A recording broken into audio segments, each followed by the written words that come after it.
एक स्त्री,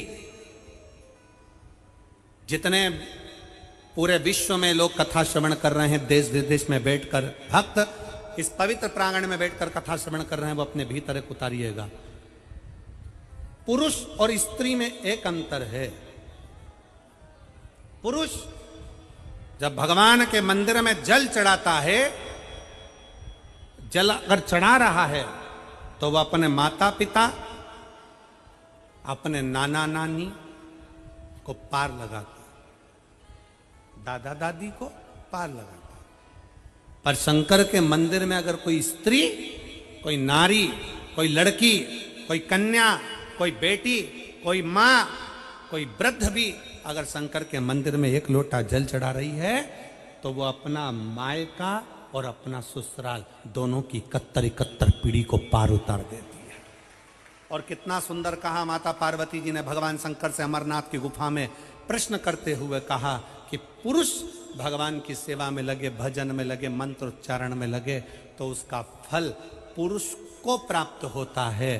पर अगर स्त्री, नारी अगर भगवान शंकर की आराधना में लगती है, शिव की भक्ति में लगती है, तो हे भोलेनाथ उसका फल किस किस को मिलता है। शिव महापुराण की कथा कहती है, भगवान शंकर का चरित्र कहता है, पुरुष का करा गया पुण्य पुरुष को प्राप्त होता है। पर केवल भारत की भूमि पर एक नारी एक ऐसी होती है, स्त्री ऐसी होती है, जिसने अगर सोमवार का व्रत कर लिया, मंगलवार का व्रत कर लिया, तीज का व्रत कर लिया, चतुर्थी का व्रत कर लिया, छठ का व्रत कर लिया, पंचमी का व्रत कर लिया, नवरात्रे के व्रत कर लिए, कोई सा व्रत, कोई सी पूजन अगर भारत की भूमि हो, चाहे देश विदेश की नारी हो, अगर कोई स्त्री व्रत करती है तो उसका फल केवल स्त्री अकेली को नहीं मिलता, उसका फल उसके बेटे को, उसकी बेटी को, उसके पति को, उसके ससुर को, उसकी सास को और उसके मायके को, सबको प्राप्त होता है। ये नारी के द्वारा किया गया पुण्य का फल उसके पूरे परिवार को मिलता है, पूरे परिवार। शायद आप लोगों को मालूम है कि नहीं मालूम, हमें ध्यान में नहीं है। करवा चौथ का व्रत किसके लिए होता है? जम के बोलो जरा, इधर होता है कि नहीं होता छत्तीसगढ़ में? अरे जम के तो बोलो, होता है। किसके लिए करते हो? पति की लंबी उम्र के लिए, ठीक है। और ये पूरी दुनिया जानती है कि करवा चौथ का व्रत पति की लंबी उम्र के लिए होता है। पर कभी मौका मिल जाए तो एक बार गणेश पुराण को पढ़िएगा, और गणेश पुराण में और देवी भागवत में दोनों में स्पष्ट वर्णन आता है कि अगर स्त्री चतुर्थी का व्रत करती है, चाहे वो करवा चौथ हो, चाहे बड़ी चतुर्थी हो, छोटी चतुर्थी हो, किसी भी चतुर्थी का व्रत अगर स्त्री करती है तो उसके पति का तो उम्र बढ़ता ही है, साथ में उसके पुत्र का वैभव भी बढ़ता है, उसके पुत्र का वैभव भी बढ़ता है, उसकी संतान का सुख भी बढ़ता है। तो कोई ये विचार ना करे कि करवा चौथ का व्रत केवल पति के लिए होता है। शिव महापुराण की कथा कहती है कि करवा चौथ का व्रत अगर स्त्री करती है तो पति की तो उम्र बढ़ती है, साथ में उसके बच्चों का वैभव भी बढ़ता है। कोई व्रत अगर स्त्री करती है, नवरात्रे का व्रत कर रही है, नवरात्रे में उपास रख रही है, उसका फल सबको मिलता है, उसके पूरे घर को प्राप्त हो, पूर्ण घर।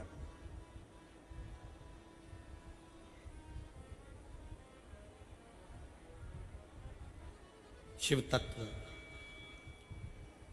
शंकर की अविरल भक्ति, शिव की उपासना। मंत्री से ज्यादा मंत्र पर भरोसा रखो, मंत्री से ज्यादा मंत्र पर भरोसा रखो, और संसार से ज्यादा मेरे महाकाल पर भरोसा रखो।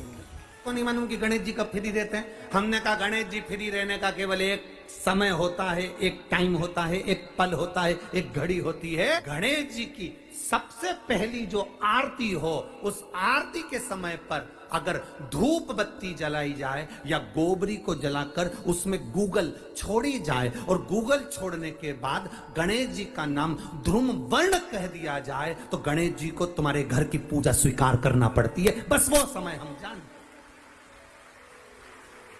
हम तो बस उतना जानते हैं कि शिव महापुराण में लिखा और मुद्गल पुराण में लिखा, गणेश पुराण में लिखा, गणेश जी का एक नाम होता है ध्रुम वर्ण।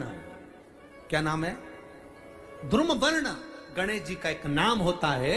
जब हम धूप जलाकर और धूप लगाने के बाद में गणेश जी की सबसे पहली आरती करने के पहले, अगर हम सबसे पहली आरती गणेश जी की कर रहे हो, अपने घर में स्थापना कर रहे हो, बिठा रहे हो, और तुम चाहते हो कि गणेश जी मेरे घर में आके मेरी पूजा को स्वीकार करें और जो मांगू मेरा गणेश मुझे दे 10 दिन के अंदर, तो पहला नाम लेकर पुकार लेना ध्रुम वर्ण विनायक, बैठो, बस काम हो गया। वो फ्री होकर आता है, वो बैठता है, अलमस्तता में बैठता।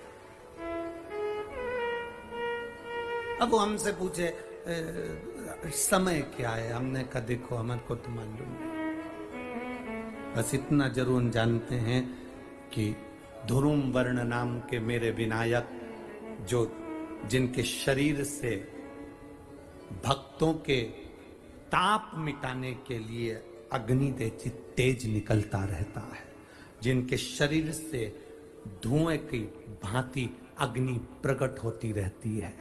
अग्नि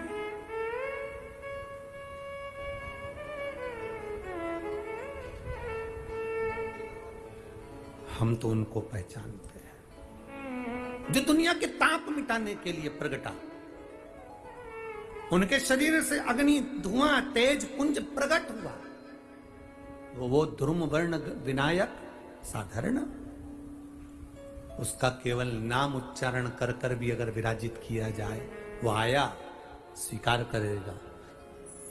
10 आप अभी तक बिठा लेते थे सिद्धि विनायक आओ, मयूरेश्वर आओ, भगवान को बल्लेश्वर पधारो, आपने बुलाया, आया, वो बैठा, वो ऐसा नहीं कि नहीं बैठा, पर हमें समय का भान नहीं हो पाया। हम किस समय पर भगवान को रिझाएं? परमात्मा को रिझाने का कोई समय होता है? भगवान को तो जब तुम्हारी मर्जी पड़ जाए, जब तुम्हारा दिल कर जाए, तब मेरे भगवान को रिझाने का प्रयास करो, वो तुम्हारे करीब में आकर बैठ जाएगा। जब तुम्हारा मन पड़े, जब तुम्हारी मर्जी पड़े।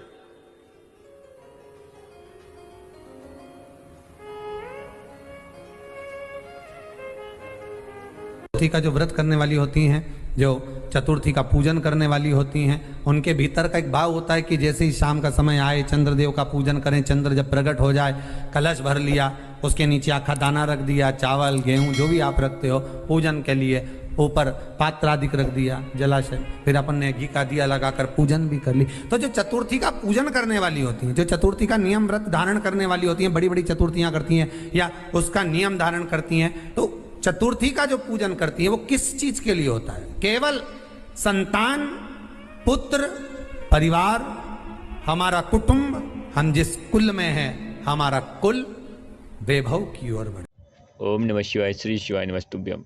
आज की कथा में गुरुजी ने बहुत से उपाय आपको बताए हैं। अगर यह उपाय आप अपनी ज़िंदगी में करते हैं तो आपके जीवन में ज़रूर ही बदलाव आएगा, खुशियाँ आएंगी और धन दौलत से जुड़ी सारी समस्याएं दूर होंगी। तो अगर आपको इस प्रकार के उपाय चाहिए हों तो हमारे चैनल को सब्सक्राइब कर